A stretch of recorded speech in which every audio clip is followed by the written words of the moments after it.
Hi, everyone. Thank you for tuning in to our podcast today. These podcasts are brought to you in part by our sponsors, who really truly are what make these podcasts possible every week. O'Fallon Nutrition is a company that I've worked with for over 15 years. They're independently owned and operated, located here in O'Fallon, Missouri, right off of Highway K and Mexico Road. I call this place the Whole Foods of St. Charles County, but even if you are not located on this side of the river, it is still worth the drive. I can remember working all the way down at Powerhouse and still sending people out to O'Fallon Nutrition for their supplements. They are more than a supplement company. You can get grass-fed beef, salad dressing, seasoning for your cooking, hair care products, makeup, deodorant, toothpaste, essential oils, and all the vitamins and minerals that you can think of. If you're looking for clean, whole food nutrition, as well as home care, house care, skincare products, O'Fallon Nutrition is your place. You can take a look at them at o'fallonnutrition.com, or if you'd like to have something shipped, if you're listening to me from outside of St. Louis, you can certainly have items shipped. I know they do free shipping if it's an order over $50, and the phone number is 636-240-5283. Again, it's o'fallonnutrition.com. As well as if preparing your food on a weekly basis is your primary excuse for why you're not able to stay on a good, clean eating program, which is something that I hear very regularly from my clients, I would ask you to please take the time to check out Pure Plates. It's pureplatesstl.com. They are a phenomenal place. We get our food from there during the week. They deliver to our Integrity location. They will deliver to your house. They also are just available for pickup. You can go to their Chesterfield location or their Kirkwood location and just pick up meals for the day, as well as just having them delivered right to your door. So if preparing your food is your main excuse for why you cannot stay on a healthy eating program, then I would suggest just stop by Pure Plates. Just try it. If you're trying to lower your blood pressure, you're trying to lower your cholesterol, you're trying to get your blood sugar down, try to do Pure Plates meals for a week and just see how different you feel. These are organic meals. They are gluten-free. If you need them to be, they can be dairy-free. They are soy-free. You're not taking any processed sugars or meat-curing agents or preservatives. They really, truly believe in nutrient-dense meals that are just whole food nutrition. And I've had my clients, or I've made recommendations for my clients for years at Pure Plates. It's pureplatesstl.com, or you can call them to ask questions at 636-778-3555. Again, remembering that they have a location in Chesterfield as well as in Kirkwood that you can just run by and pick up a meal today. Everyone always asks me where I get my meat from, and given that I really eat meat on a daily basis, typically beef primarily, my meat is very important to me. I have an autoimmune condition and I want grain-free, corn-free meat, and I just haven't found the confidence in stores in knowing that I'm getting 100% grass-fed, grass-finished beef. And I have searched and searched and searched for the right farm, and I have found the farm. It's fedfromthefarm.com, fed, F-E-D, from thefarm.com. These farmers are amazing. It's a family. They're here in Missouri, and they have the desire, just like I do, to see people well and to see people healthy, and they put a lot into what they do. It's such a wonderful family to support. They do offer 100% grass-finished, grass-fed, meaning that's it. A beef, and I get my ribeyes, I get my ground beef, my ground sirloin, I get my chuck roast. I mean, they basically have everything. They even have awesome jerky, but they also have eggs, they have chickens, and they have turkey. I'm planning on getting a turkey for Thanksgiving, and if you'd like lamb, they have that as well. But if you are in need of good quality grass-fed, grass-finished beef, or quality eggs, chicken, turkey, don't just settle for what you're getting at the local store. to go out on the internet and check out Fed from the Farm. That you can arrange a pickup or you can have it delivered to your home. And I can guarantee you're going to taste the difference. For me, my health actually depends on it. So I really thank God to have found such a great farmer. Fedfromthefarm.com. I hope it blesses you.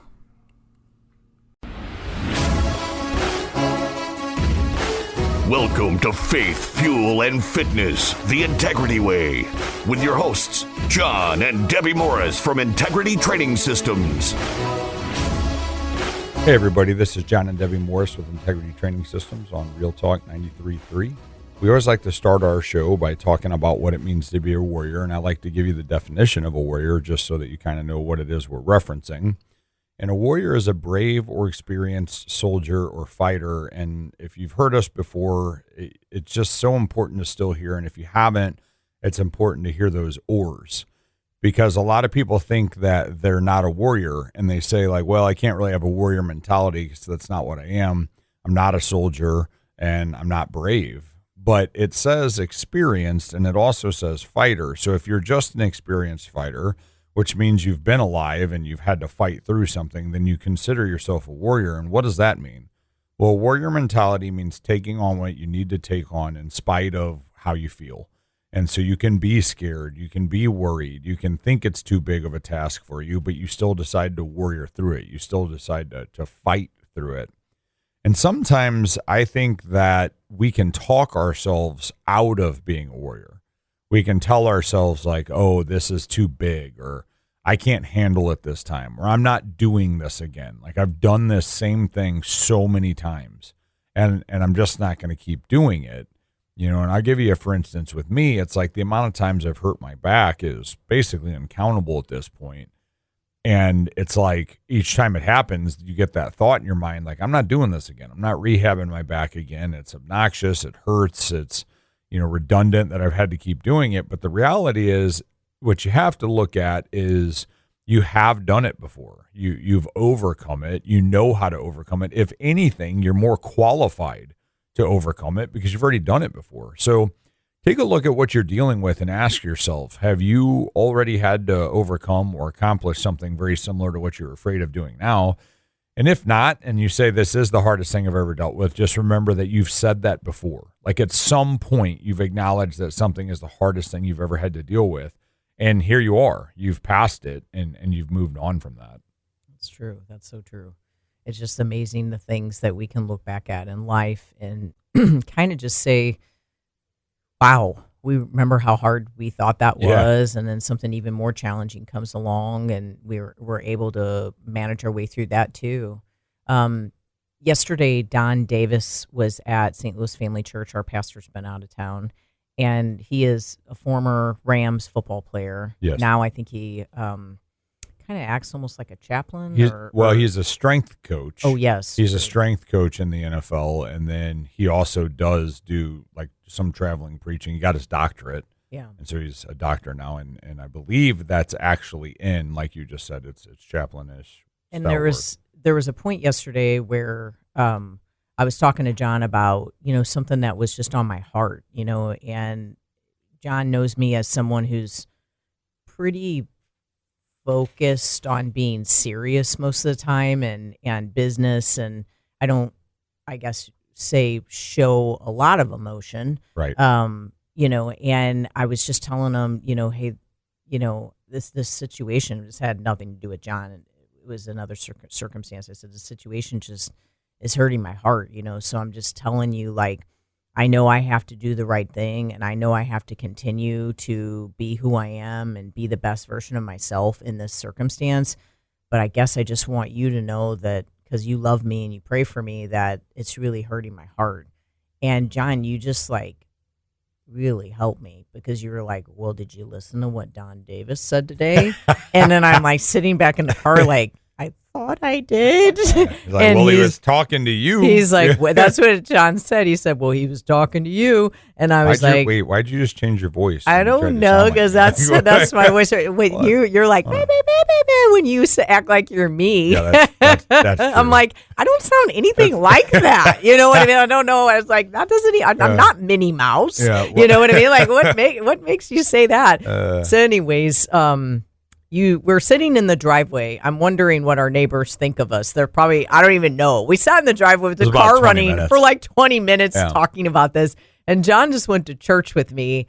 And I don't even know if you can summarize it, but it was a strong message that really helped me, because I'm really trying to overcome a challenging situation, that's kind of happening to me, not with no control, basically. Like there's really nothing I can do about it. And my heart is just kind of a little broken, and John, I don't know, you gave me some warrior mentality. And I'm just wondering if you couldn't even kind of share that. You're like, remember when he talked about Jesus on the cross? And then you just, from there, everything was blurry and you got me out of it. Yeah. So what he talked about was, you think about what you're going through, and it's like, why would God leave me hanging? Sometimes you're in the midst of something, like, why am I hanging? Like, why am I still in this, God? Like, you put me into this. You allowed me to get here, and, it sucks and it hurts. And he said that the secret is that you still have to be glorifying God when you're hanging, because even when you're hanging, you're doing something. You're meant to still be doing something. And you may be in a circumstance that Satan put you in. You may also just be in a circumstance that the flesh of the world, which is fallen, has put you in. And God may look at it and say, yeah, I could take that from you. And I hear your prayer, but it's good. It's changing you. It's going to make you who you're meant to be. It's going to make you stronger. And he goes into this whole thing where he talks about, doing what you need to do amidst being hanging. And just check this out for a minute. Picture this. Jesus is hanging on a cross. He's between two criminals. He's not a criminal. He's the Prince of Peace, and he's got criminals to his left and right. One is absolutely heckling him.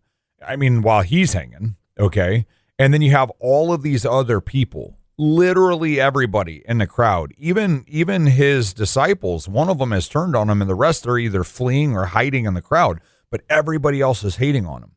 And they say that they think, and I'm going to get these times completely wrong because I'm trying to paraphrase, he knows what he's talking about. But they think that the process for the crucifixion started at 9 a.m. and that he actually died sometime late in the evening or like afternoon. And so he was up there for like an entire work shift, 9 to 5, okay? And what he said is, he's hanging. He's hanging in this pain. He's hanging in the place he's meant to be, and it's bad. But that amidst the hanging, he actually offered salvation to one of the criminals on the cross. Mm-hmm. He actually offered salvation. So if he hadn't been hanging there, he couldn't have offered that guy the salvation that he did while he was there. He also left a mark on everybody that was watching by being who he was and remaining steadfast in who he was meant to be. Yes. And in doing that, by warrioring through his time on the cross, he actually set an example for the entire world. And something that Dr. Don Davis didn't say that I'm going to add to this is, what is the determining factor of our timeline? ADBC, right? Before Christ, after death. Our entire world acknowledges that. And you know how that came about? Because the man hung on the cross. Right. The man stayed in the fight even when he was hanging. So if you feel like you're left out to dry, you feel like you're left hanging, you feel like God doesn't have you, God always has you, and God is always with you. And if you're not pressing into that, it does become difficult to do the things that you're meant and called to do. And iron sharpens iron. And like, I was hurting. I was really hurting. I was kind of stuck in a broken heart position. And I knew I had to do what I had to do. I knew I have to still love. I know I have to still serve. I know I have to still care for this situation that I'm in. But my heart hurt. And John made me strong again with those words. And he reminded me that I still have a job to do. And my number one job is to serve God. And in the midst of the heartbreaking, I have to be steadfast. Steadfast is an awesome word. I have to be strong in the Lord, and God is near the brokenhearted, so he'll give me what I need, but I have to continue to bless this circumstance, and I really have to try to shine the light of Jesus, even though I might not be getting that light shine back at me. And in fact, I might be getting flaming arrows and daggers and even more heartbreaking stuff shine back at me, or thrown back at me. I still have to be strong on the Lord, and I have to do all the things that I know I need to do in all the ways that I know I need to do them. And God will honor that, and the blessing will come from God, and my heart will be full even in the midst of trial and a difficult situation, because I stayed committed to the call and I stay committed to Christ. And again, who are you surrounding yourself with? Are they sharpening your iron? Are they getting you out of the hole, or are they just sinking deeper with you? Thank you, John. You saved me yesterday. I love you so much. That's my job. I love you too. For more information on what we do at Integrity Training Systems, take a look at integritytrainingsystems.com to schedule a free personal fitness assessment, or to get more information on our 6-month nutrition program. Give us a call at 636-299-2208. For gluten-free, dairy-free baked goods delivered to your door from my personal bakery, take a look at sophiesbakery.com. And for 100% grass-fed beef, the only meat that the Morris family will eat, take a look at fedfromthefarm.com.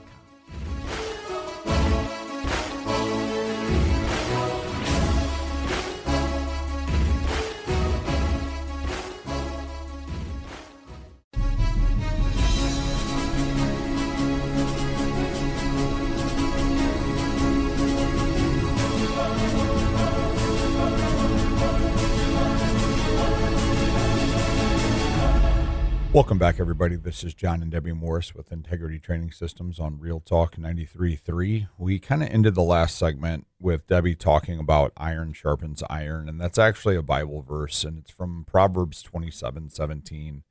And what it literally says is iron sharpens iron, so one person sharpens another. And I love that, because what it's saying is that something like iron actually sharpens itself.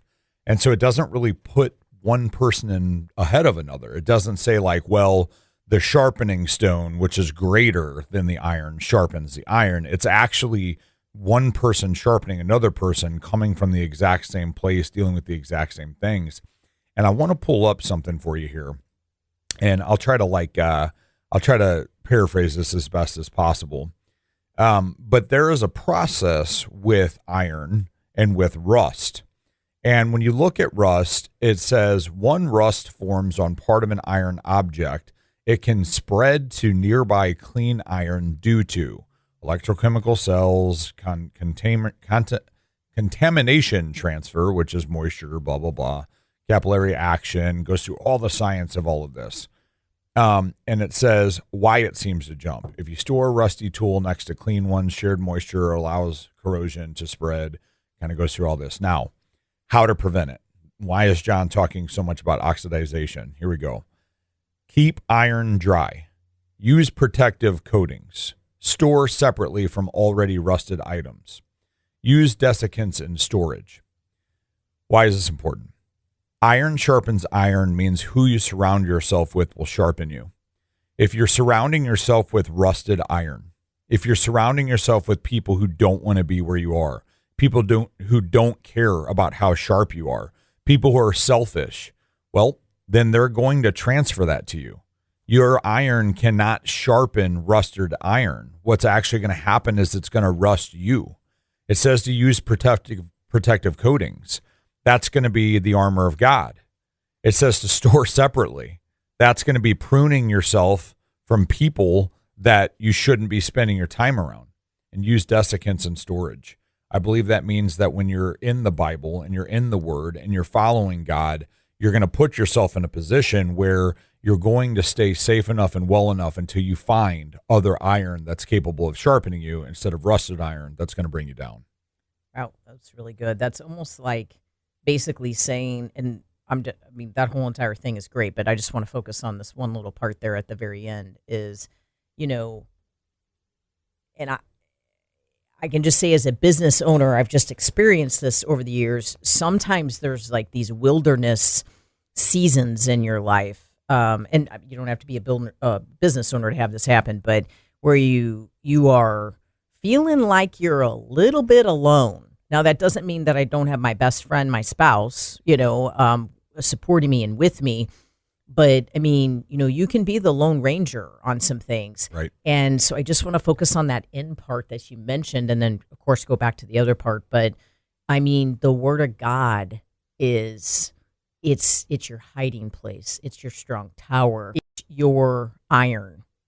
It will sharpen you when your blade is dull and there's no one else around and it feels like no one cares and it feels like you are all alone. It will sharpen you. It will sharpen you. I mean, staying in the Word and keeping your focus on that Word, it will sharpen you. And so if you're in that situation and you truly don't have the ability to, utilize someone else building you up, get in the Word. That Word will build you. It will equip you, and it will make you stronger. Now, by all means, get yourself in an environment where you are surrounded by like-minded individuals. Yeah. Get yourself in an environment where you are around people that are trying to do the same thing you're doing, and they believe in you and they support you. And I'm just telling you, like I just posted a video about this yesterday.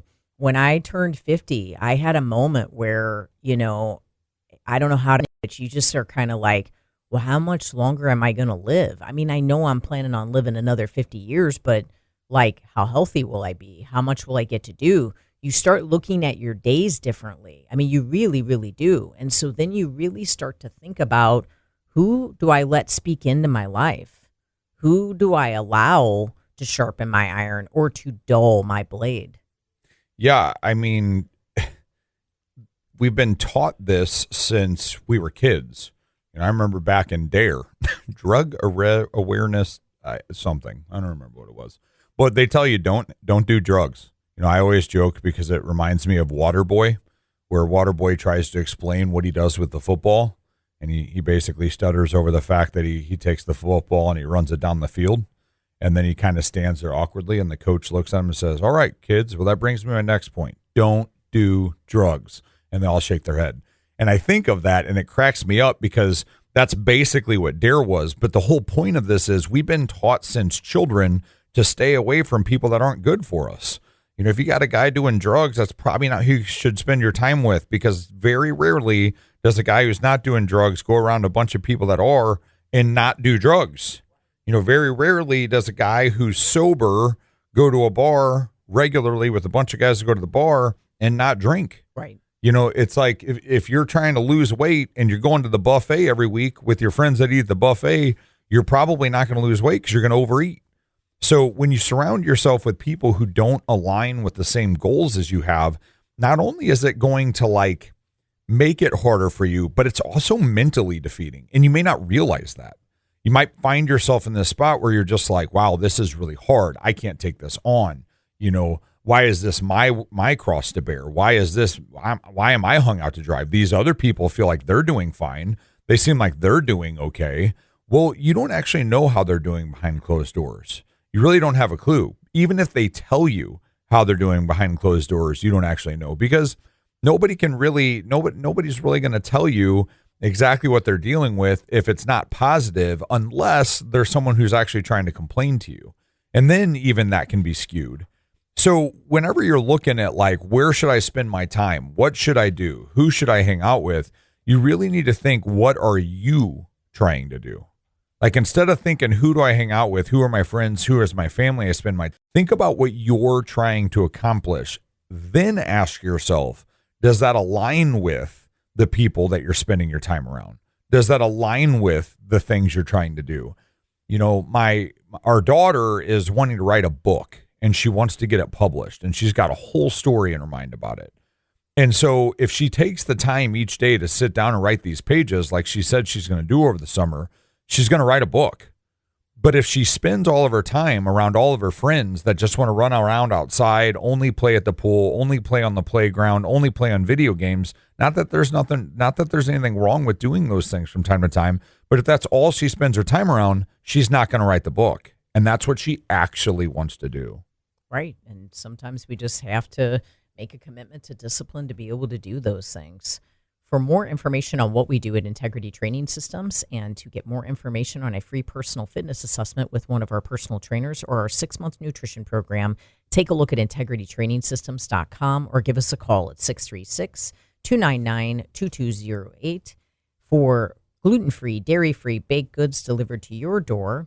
Take a look at sophiesbakery.com. And for 100% grass-fed beef, the only meat that the Morris family will eat, take a look at fedfromthefarm.com.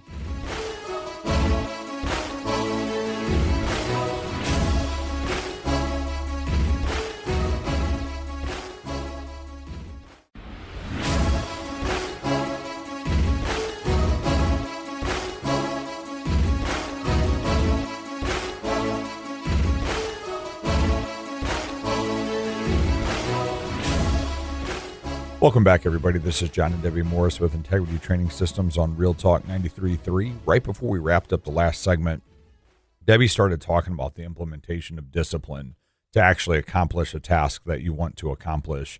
And what we were referencing is that sometimes you surround yourself with people and those people might not have the same discipline as you. Now, does that mean that you have to just completely write them out of your life? Well, unfortunately, sometimes it might, but not all the time. It might just mean that you can't spend all your time around that person if you actually want to accomplish something that they're not looking to do. And in the Bible, Hebrews 12:11, it says, "For the moment, all discipline seems painful rather than pleasant, but later it yields the peaceful fruit of righteousness to those who have been trained by it." Now, you might not know the verse, maybe you don't even read the Bible, maybe you don't listen to anything to do with the Bible, but you have heard every motivational speaker there is in the world say, suffer the pain of discipline or suffer the pain of regret. Yes. And that's where that verse actually, that paraphrasing actually comes from, is that Bible verse, because what it's saying is it's never going to feel good to spend time doing something that you don't normally do to try to figure out how to get to where you want to go. What that actually means is leaving your comfort zone. And the reason it's called a comfort zone is because you're comfortable being there. And so when you say you want to be somewhere else and you really mean it, like, man, I don't want to do this anymore. I don't want to be in this place anymore. I don't want to be in poverty anymore. I don't want to be overweight. I don't want to keep smoking cigarettes. Whatever it is that you're saying you don't want to do, how bad do you really not want to do it? And I know people that I've had this conversation with and they get ticked off because I'll be like, you don't want to quit that more than you want to do what you're currently doing. Right. Like you actually don't want that goal. You don't want that weight loss. You don't want that strength change more than you want to eat ice cream. And then they'll get mad and they'll be like, well, yes, I do. And it's like, no, it's actually simple.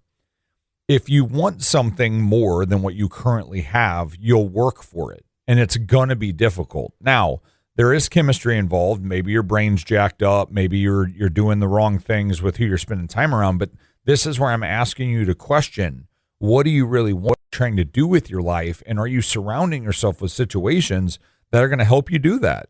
Exactly. I think that the iron sharpens iron thing, it actually also relates to, who am I hiring? I mean, who am I relying on for my assistance? It's not always just, well, is my best friend motivating me enough? Is my spouse supporting me enough? Sometimes you need to hire a coach. Sometimes you need to hire a trainer. Sometimes you need to hire someone to lead you to a higher level and to equip you, to a higher level. I think at the end of the day, when you're thinking, should I hire a health coach? Should I hire a nutrition coach? Should I hire a personal trainer? What you have to think about is, how many times have I tried and failed by myself? How many times? How many times have I gone on a diet and I've tried and failed and it didn't work? What could a coach do for me? Could they support me? Could they encourage me? Could they give me patterns of discipline? Could they help me to create new standards and new habits, not just slide me a diet, not just run me through exercises? Can they hold me accountable? Can they bring out the best in me? Can they build me and show me the warrior spirit that I actually have inside of me, instead of just guiding me through exercises and then letting me go and do it on my own? There's something to be said about having someone on your side leading you to another level. Sure. Can you do it by yourself? Yeah, I'm sure you can. I have no doubt you can grab a set of dumbbells, you can grab, a couple salads, and you can try to figure out how to do this by yourself. But can you excel at it? Can you become exceptional? It's very possible, no, that you cannot. So with that iron sharpens iron, like, let yourself take yourself to another level. Allow yourself to believe that it is possible that your needle can move more than a couple notches. Like, someone can knock your socks off and truly lead you to a completely different life change. We had clients that Brenda and Jeff that did a like a testimonial for their experience with the nutrition program and the training program. And something that touched my heart was that they just said, what do you say to a person that has completely changed your life? We knew we needed to change something. We just had no idea it was possible to change this much at this age. And now we can't even imagine ever going back to the way we were before. And I think that they've lost maybe a sum total to, 40 pounds each. And that doesn't sound like a lot of weight when you're typically helping people lose 100 pounds, but it was life-changing weight for them. Like, they're not the same people. I mean, they're leading a completely different life. And they have a house, I think it's up in either Michigan or Wisconsin, and they go to it often. And I mean, they're doing so many things. They are hiking. They did like snow ski shoeing and snowmobiling, and, now they're canoeing. I mean, there's so many different things that they're doing. Their entire life has changed. And that's because they made the decision to allow someone to guide them, to lead them. They're adults, they're successful adults, but this isn't their area, and their blade had dulled out, and they needed someone to sharpen them. And we did. Yeah, that's really good. The concept again of iron sharpens iron. Just means spending time. I mean, obviously hiring a coach, you want someone who's better at what you're talking about hiring them for than you are, but just hear me out for a second here. Just being around somebody who has a positive effect at what you're trying to do makes such a big difference from an accountability perspective. What breaks my heart is hearing people say, well, I know what to do. Like, I know what to do. I just need to do it. Right. Yes. And it's what they really want to do. Like, they really want to accomplish something. Now, sometimes they just don't. Like, they're saying that they know what to do, and they really don't. I mean, that's a fair amount of people. But knowing sometimes what to do and knowing how to do it is two very different things. But sometimes they do know. Like, sometimes they've done it before. Sometimes it's something that they've accomplished and let go. But sometimes seasons change, and you have to change it. Yes. And so, like, I listen to sometimes these people say things like this for 2 years. And so it's like, okay, well, you said you want this goal. You said that you know how you need to get there. It's been 2 years. Like, what's the holdup? Right. Like, what is the missing component? Well, the missing component is the other iron to sharpen you. The missing component is the knowledge to put it in place to just help you feel like you're heading in a positive direction rather than potentially spinning your wheels trying to do what you did once.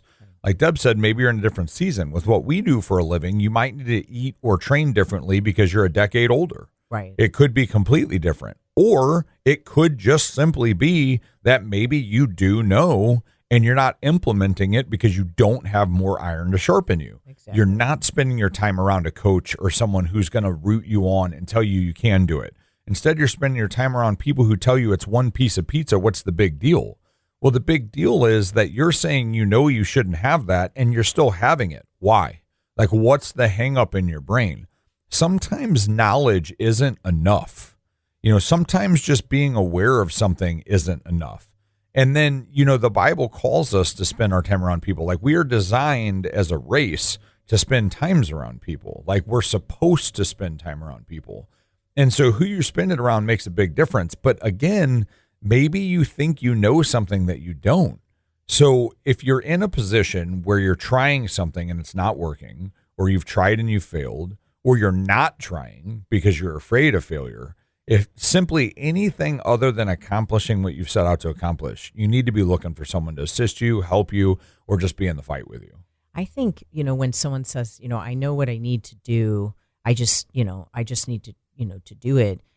I personally think maybe you don't know what you need to do. Right. You know what you've done before, but it didn't work. Well, or because you wouldn't need to be doing it right now. Or what you need to do is change, and you're not willing to do the change or you because don't want you're the in your change bad comfort enough. zone. Right. And so instead of going looking for it, it's a write-off as not needing the assistance, because you can just say, well, I already know, and then most people aren't going to question your knowledge. But if that plan was the right plan for you before, and I've helped people lose a lot of weight, but if that was the right plan, then why are you where you are now? So you may need a new plan because plan A didn't work because you didn't stay committed to plan A. So what's plan B? Well, right, and that's the whole thing. That allows you to do plan A. Yeah. But changes it in such a way that you don't quit it. Well, when you say you know what to do, like what are you referencing? To lose weight? Like maybe you do know what it takes or what you did before to lose weight, but how do you keep it off? How do you keep it off? How do you make it a lifestyle? Yeah. How do you make it something that actually sticks? Because that is our goal. That's what we do as a company, is we attempt, like, it was funny. I remember early on in my career, I was training out of another gym before we had opened ours, and I was explaining some pretty detailed information about structure to a client, and they hadn't been with me very long. And I was breaking down what they were dealing with, the pain that they were going through, how we were going to correct it, how it was a fact that they had really difficult or really tight connective tissue, and that we had to address strengthening their muscle while lengthening their connective tissue so that they could actually kind of function and move correctly. They were getting chiropractic adjustments, which was great, but their muscle was actually the problem. And so addressing the entire musculoskeletal system was going to be really important for this person. And there was a guy that went to that gym. He was a big guy. He was an older guy. Like, he had been in the gym for a long time, like so long that he still wore jorts and work boots and like a cut off flannel button up. Like, love it. Like, old school guy, right? So he comes up to me at one point after I was done with this client. He says, "Hey man," he's like, "you're really knowledgeable. Like, that was a lot that you gave that person. You know, that was amazing. Be careful how much you give away. Because at some point, if they know enough or they have all of that data, they won't need you anymore." And I said, that's fantastic, because then they'll be fixed. They can spend the rest of their life being happy and well, and they'll tell someone else to come see me, and I get to help more people. Right. So the point is, if that person goes out into the world and they stay successful, that iron can sharpen more iron. Exactly. And if that iron stays successful, that iron can sharpen more iron. Yes. So it's not about retaining data and me saying, well, let me show you what I know how to do, but not tell you how it works. We want to create a lifestyle for you so that you do know what you need to do and you can keep doing it. And if you are able to help those around you, now all of a sudden you have actually created the iron that can continue to sharpen you. You can work together. Exactly. And I think that's so important, is we just want to pour into a person, and this is everyone, whatever area that they need help in. If you have done it before and you're telling yourself, I know what to do, you do, okay, you know what to do to get where you were before, but how do we get you to a different place and you stick with it? It's ever changing. There's no one way and then you're done. It's always going to need some manipulation. For more information on what we do at Integrity Training Systems with a free personal fitness assessment with any of our personal trainers, or information on a 6-month nutrition program with myself, take a look at integritytrainingsystems.com or give us a call at 636-299-2208. For gluten-free, dairy-free baked goods delivered to your door from my personal bakery, take a look at sophiesbakery.com. And for 100% grass-fed beef, the only meat that the Morris family will eat, take a look at fedfromthefarm.com.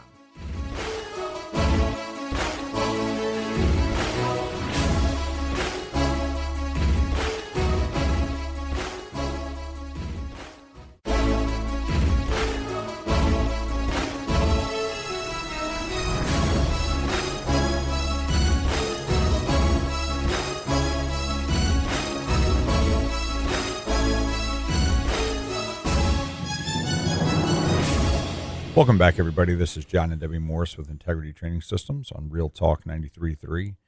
I just want to kind of shift topics here a little bit. We've been talking a lot about overcoming iron sharpening iron and surrounding yourself with like-minded individuals to accomplish tasks, how to be a warrior right out of the gate. That's what we opened with. And I just want to talk about for a minute, like this idea of easier said than done. Like, okay, well, you guys do a radio show, you guys own a gym, like, of course you're motivated, of course you have discipline, like, it's easy for you guys. And it's always interesting to me when people will tell me, hey, I really wish I had your motivation. And that makes me laugh. I am probably the least motivated person to work out you'll ever meet in your life. I'll be honest. I just am. I want to do just a couple sets and then I want to be done. Occasionally I'll get a good pump and I'll get my mind right and I'll be in the right song. And I'm like, yeah, that's like once every like 9 to 10 years. So, for me, it's not about motivation. It's about discipline. It's about implementing tactics that will cause me to be successful because my why is bigger than my feelings in that moment. And this is where people get twisted. A lot of people in the motivation world will say, quit chasing your feelings. It's not about your feelings because at the end of your feelings, there may be absolutely nothing. I agree with that, but at the same time, I think you need to think about the feelings for the rest of your life, what you actually deserve. When you tell yourself you deserve that red wine every night, when you tell yourself you deserve that piece of pie, when you tell yourself you deserve to not have to work out because you had a long day, ask yourself again, like we said in the last segment, like, what is your life goal? And I had to reevaluate mine because a lot of times in the past, my health life goal was about some form of vanity, whether that was aesthetic, to look a certain way, whether it was just about being strong. And I'm not talking about functional strength. I'm talking about like, I want to show people how strong I am strong. And this last time I hurt my back, I had like a humility moment. And what I realized is what I actually want to train for is to be able to dance at my daughter's wedding. What I actually want to train for is to be able to pick up my grandkids. Now, I don't have grandkids. I don't even know when I will have grandkids. It could be 10 years from now. It could be 20 years from now. But either way, no matter how old I am, I want to be able to pick up my grandkids. So what does this mean? This means I'm looking at having to lift weights and eat clean for a really long time. Like, this is something that it's a disciplinary dedication. It's not going to be easy because it's like, wow, I don't get to just work out for 3 months again to go to the beach. I don't get to just work out for 12 weeks again to be strong for a competition and go try to win a jiu-jitsu tournament. We're talking about 10 to 20 years of dedication. But what I do deserve is to be well enough to live my life healthy enough to spend that time with my grandkids. And so when you think about your feelings, I think what these motivational people are trying to tell you is that feeling of like wanting to not do something, that feeling of wanting to remain in your comfort zone. What happens is if you try to cater to those, you never actually get to feel what it's like to be happy throughout your entire life. Because if you really ask yourself deep down, when what you want and what you're doing don't align, that temporary dopamine response you're getting, that temporary feeling that you think you want, if in the back of your mind you regularly wish you hadn't done it, you're probably not actually getting to feel life. You're probably catering to a fear of what it's going to take to get where you actually want to be. I think you're also just always just filling some sort of void, you know. Absolutely. Like I'm going to go ahead and eat this candy because I'm having a bad day. I'm mad. I'm sad. I'm going to go eat candy. I told you about the first segment, how sad I was. I didn't go eat candy. I didn't think about going to a gas station one time. I went to my husband and I humbled myself and I just said, I'm hurting. I have a hurt heart. This has nothing to do with you, but I need some advice. Like I'm struggling here. Instead of just putting a bunch of toxic poison in my body, Now, if you're with friends and you think that's the only way you can celebrate, that's the only way you can be at a party, that's the only way you can be out to dinner is by having garbage, and then you pay for it for the next 2 or 3 days, you never have the health, you never have the body that you want, you're going to continue to regret this for a lifetime. And you're truly always going to be seeking a better life, and you're never really truly going to achieve it. I just had a client today that messaged me first thing this morning, and she said, okay, I've had grandkids, I've had kids, I've had so much family at my house over the weekend. This is a lady who is hyper disciplined. I mean, extremely disciplined. She said, I had the sugar, my meal timing was off, I had dairy, and the inflammation is back in full force. Now, this is a lady that had a heart condition.